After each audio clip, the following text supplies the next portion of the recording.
আমার ওয়ার্ডের মানুষ দুঃখ পাবে, একেবারে সাধারণ মানুষ, তারা কষ্ট পাবেন। কারণ হচ্ছে যে 32 নম্বর ওয়ার্ড এবং সেখানে দাঁড়িয়ে আমরা যেভাবে মানুষের সাথে থাকি, আমি নিজেও থাকি, সেখানে দাঁড়িয়ে এটা অপ্রত্যাশিত। গত লোকসভা নির্বাচনে ফলাফল যদি দেখা যায়, তার আগে লাস্ট কর্পোরেশন ইলেকশনে ফলাফল যদি দেখা যায়, সেখানে দাঁড়িয়ে এটা এই রেজাল্ট হওয়ারই কথা না 32 নম্বর ওয়ার্ডে হয়েছে। কারণ 18 এপ্রিল যা হয়েছে তার ফলশ্রুতিতে এটাই স্বাভাবিক ছিল।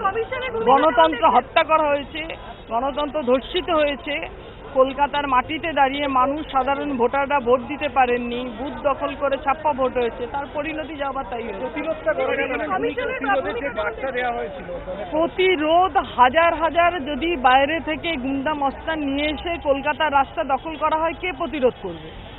কিভাবে প্রতিরোধ করবে? নির্বাচন কমিশন সহযোগিতা করেছে প্রতিরোধ করবার জন্য? পুলিশ সহযোগিতা করেছে? করেনি।